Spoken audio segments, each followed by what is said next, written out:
now recognize the gentleman from Tennessee, Mr. Rose, for 5 minutes. Thank you, Chairman Thompson and Ranking Member Craig, for holding this vital hearing today, and thank you, Secretary Rollins, for your testimony and joining us today.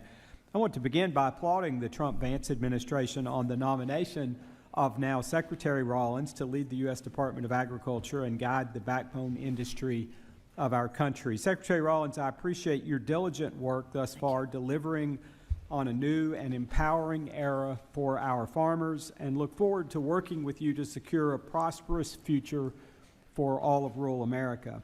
As a fellow former state FFA officer and a former commissioner of agriculture and a fierce conservative, I am confident the department will continue to thrive under your leadership.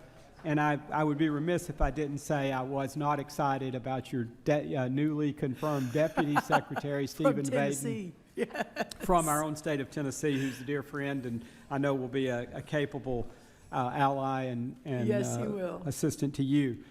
Secretary Rollins, thank you for your swift action in suspending the implementation of the previous administration's overreaching and impractical rule, the Horse Protection Act amendments, as the department engages with qualified individuals to restructure the rule.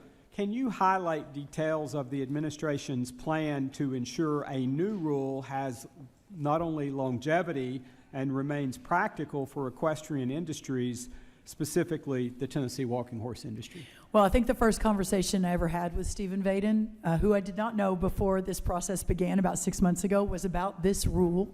So you have no greater advocate. I would like to say I am going to be the greatest advocate. I am a horse girl. I grew up showing horses, but I don't think I beat Stephen Vaden. So listen, our commitment is that we're here for 4 years. We're going to do everything we can to do right by our agriculture community, including our horse community.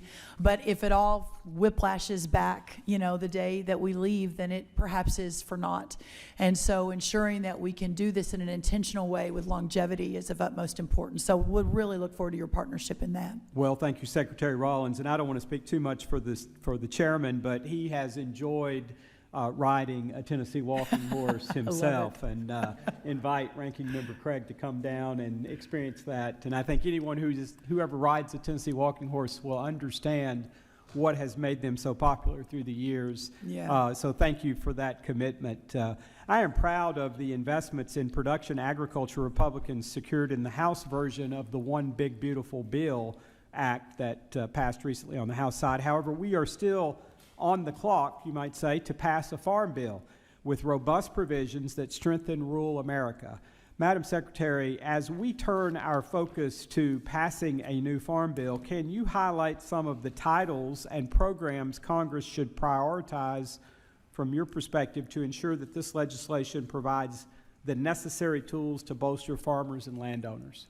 Well, I think that a lot of that obviously is in the big beautiful bill. Hopefully we'll stay into the finish line, but if not, or if so, the continued effort on reference prices is so important for the viability and continuing work. Obviously, the rural prosperity part of this, we'll see what that looks like, but I'll be rolling something out on that very soon in partnership.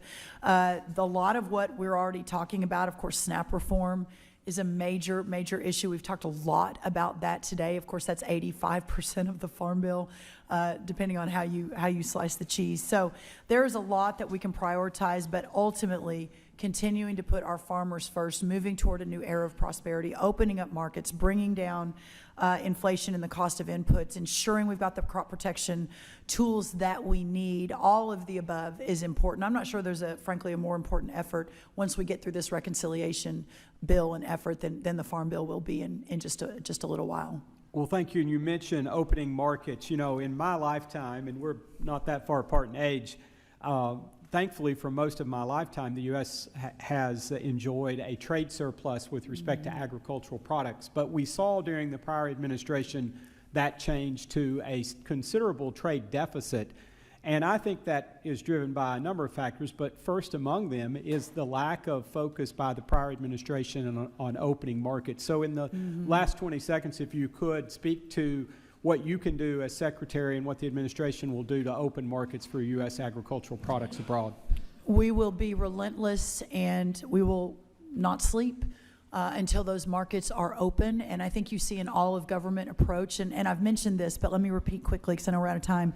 Just in my first 2 trips, first to the UK, second to Italy, headed to Vietnam, Japan, and India in a couple of weeks, then down to Peru and Brazil and others, the encouragement, the meetings I have had, not just with the government. The important piece of this is with the private sector as well. In Italy, a week and a half ago, I was meeting with the soybean buyers, the Italian soybean buyers, and they are so excited. I'm meeting with them again in a week. They're coming to America to talk about this, that the sky, I believe, is the limit for this new era for our farmers and Thank you, ranchers. Secretary. Mr. Chairman, I yield back. Thank you.